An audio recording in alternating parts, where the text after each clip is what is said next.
Are you ready to create a life you crave? Let's spin that doom loop of negativity into an upward success cycle and start living lucky.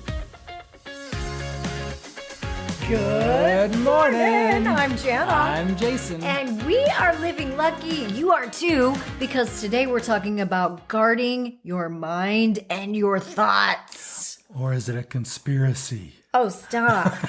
Stop. There's actually a quote. I know Jim Rohn said a quote about you are responsible for being the guard of your mind and your thoughts. And the more research that I've done, it actually stems from the Bible. Solomon in the Bible says, guard your mind and your thoughts because they will determine how you live your life. And it's so true. We talk about it all the time that we do what we do because of our thoughts, our feelings, and our actions. Yes. Or our thoughts and our feelings and our beliefs. And there comes a point where we have to take responsibility. And if we are in an environment where there is fear being spewed about. Well, and that's what happens though. I mean, there's other quotes of you're going to become the top 5 people that you hang around the most. It's the same thing. Okay, so let me just tell you the situation, the scenario we found ourselves in. The circumstance. Jason and I attended another conference this weekend. And this one... 3 weeks in a row. I know, right? We've become quite the little conference goers. Well, it's a season of growth. Well, our dog is actually revenge peeing around the house. So we tried taking our dog with us to this conference because we could tell she does not want to stay home alone. She's tired of being outgrown. Not 3 weeks in a row.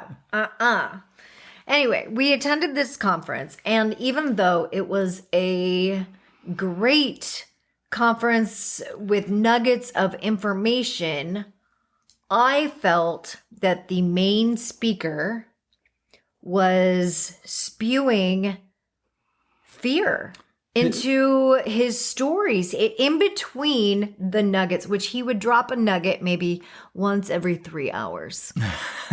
If I'm to be real. Well, there was a lot of fluff, and it was like this build up, and all the build up was this fear of this is what's happening in the world. This is what's happening in the world. He kept talking about bricks, and then he would make it seem like the audience had no clue what was going on. He would seriously use these words. He'd be like, "Oh, you don't know about bricks? Oh my God, please tell me you know about bricks." Russia, India. Who in here doesn't know about bricks? China. Oh my gosh, you got to get informed, because let me just tell you what's happening. And then he would spew all of this news that was very one-sided according to his perspective, and he was talking about conspiracy theories, and the crowd, central banking, you could feel the crowd starting to get antsy and then starting to get scared, like, oh my gosh, I didn't realize all this was happening. I need to cash out my 401k and put it in a mattress immediately.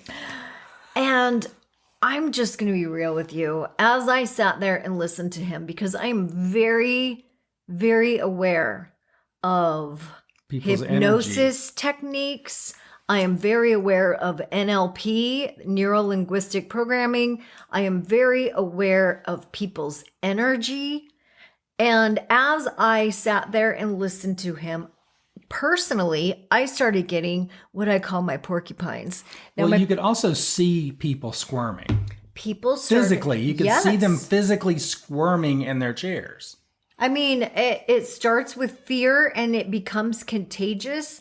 And it's a selling technique. It is a selling technique because when people are feeling fearful and if they're in the emotion of anxiety, they will buy more. That's something that we all need to know and be aware of. What it's called a requirements-based selling. I'm going to create something that makes you feel I have a new requirement in my life to have this because I now have a problem I didn't realize I had. Yeah.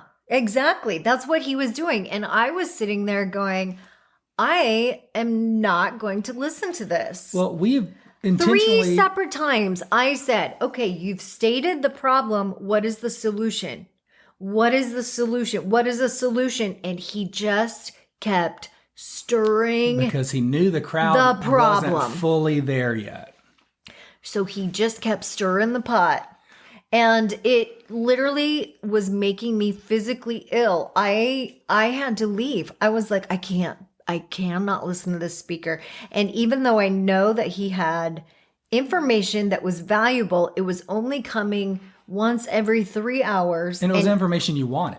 And in between, I could not let myself take this in, because even if I tell my conscious mind, you know what, I'm just going to put up a bubble and I'm not going to listen to this, your subconscious mind is still listening. It's still listening. And whether we're watching the news or whether we are listening to friends complain or whether we are just hearing bad stuff, stuff that we don't want to create in our own life, we need to just somehow protect ourselves from it. Plus, you're an expert storyteller, and you're also you're so in tune with your imagination and with your creativity that you have a different sense of being able to get involved with the information. Like you are just in tune with the whole environment. Like when we walk into a crowd, you pick up on everything. Yeah, and I'm not sure that's a good thing, to be honest with you. Well, it is. It works for me and it works against me. Well, what I will give you is you've been super intentional about designing the crowd that you are around, and you've said, hey, these are my boundaries.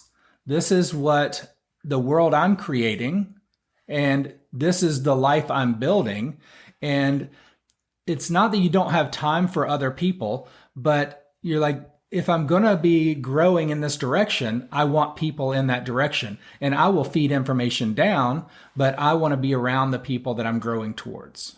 True. And I love that, because it sounds a little judgmental. I don't think it's judgmental. We want to be in the rooms that we want to be like.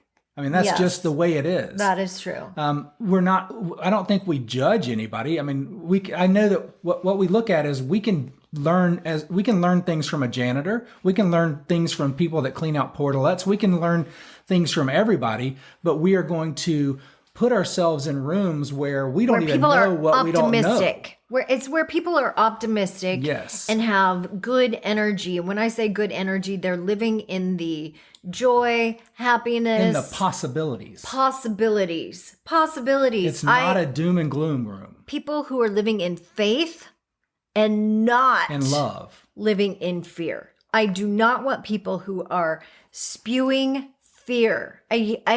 We should not live in fear. We did not come to this earth school to live in fear. No, that should have gone out with the cavemen and dinosaurs.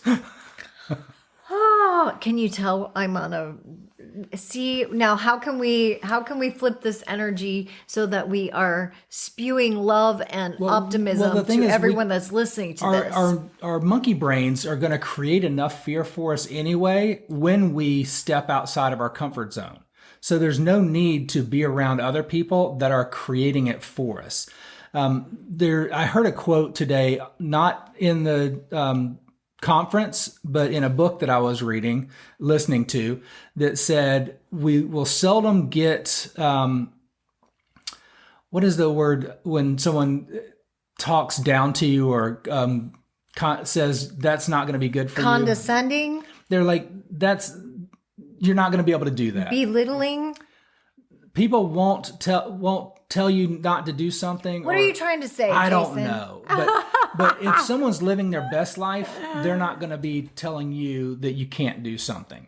They're going to be rooting for you to try to live your best life. Yes. So when you go into your family or go into a group of friends and you're like, this is something I'm trying to do, and you're excited about something, they're not going to try to dim your light. Mm-hmm. So if people are trying to dim your light, then they're probably not living their best life. It's their insecurities that are trying to dim your light. That's what I'm trying to say. I also think it's a selling technique. It is. I do think it's a selling technique because when people are in this lower vibration, then they tend to cling on. They will get out their wallets and say, oh my gosh, this is what I'm feeling right now. Make it better. Yeah. Make it better. Make it stop. Make I'll pay you whatever you need. Just make it better. Tell me the solution. Yeah. And what I'm saying is we want to be around the people that are living their best life and saying, yeah, go for gold. Mm-hmm. Like we want you to win, and we want to win. Yes. Cheerleaders. I want to be around cheerleaders. I love a pep rally. I'm all about the pep rally. I was listening to Joe Dispenza again today. I really think that his book, Becoming Superhuman, is phenomenal. And in that, he talks about advertisers, and he talks about everything that we consume, whether it is through social media or through the television or through even the music we listen to. The more we zone out, sometimes you're watching television and it's almost like a time where you are numbing out to the world. You numb out. And the more you numb out, it soaks in. The more you're in that, I think it's the beta waves, then the more your subconscious will grab it, sponge everything that you hear, feel, see. Oh God. And he literally says, do not watch anything on television that you don't want to experience yourself. Especially right before you go to sleep. So everybody that's watching Dateline, what is it? Beavis and Butthead. And this is so true in my life because I went through a time period where I was addicted to Lifetime movies. Oh God. Do you remember? I would watch Lifetime movies. I'm still alive right now. And you know what? That's the direction my life went too. Ready to kill me? Stop. No. No, but you start watching that drama, and even though you think, well, this is just a movie, this is just a television show, it seeps in. It seeps into our vibration. It's all drama. We start tuning into a different frequency because even in that 2 hours that we're watching it, we put ourselves into the picture, mind and feelings of the characters in the movie. So we're feeling it, and our mind, our brain does not know the difference between what is real and what is imagined real. So if we go into that and we're feeling this fear or feeling scared or on alert, we carry that into our reality. That's huge. Right? So if that's what's happening, then what if we just imagine and really get clear and creative about the life that we want?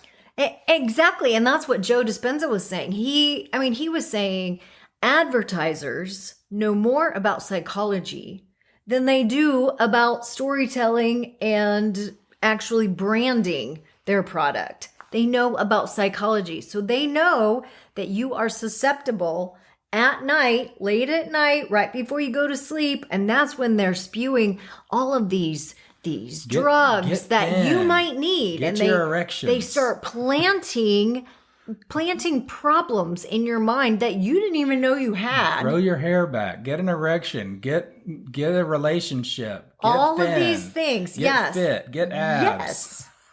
And our subconscious mind is like, wake up, get tired. Maybe I need that.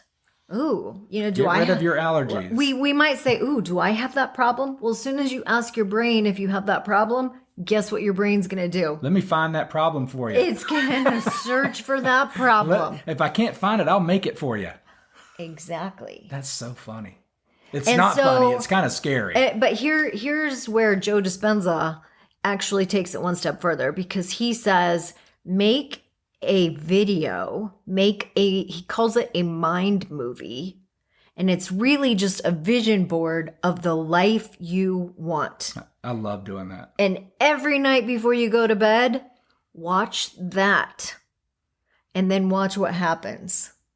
So Jason and I that is going to be our project in the next couple weeks. I feel like I do that. I feel like I do that like twice a day. We are going to make mind movies, but we're actually going to put it in video form where we can lay in bed and watch it happening. I love it. All right. That's That's all we tasty got to today. Guard your thoughts, guard your feelings, guard your thoughts and guard your feelings. You are the one that is responsible. Set your boundaries. Set those boundaries. And if you don't like what's around you, leave. You always have the right to leave. All right. That's all we got. Except for when it comes to the Jana and Jason That's podcast. right, because we'll keep you feeling like you're living lucky. Thanks for joining us. We are so grateful for you. Have a beautiful day. Share this with a friend. Bye-bye. If the idea of living lucky appeals to you, visit us at startlivinglucky.com.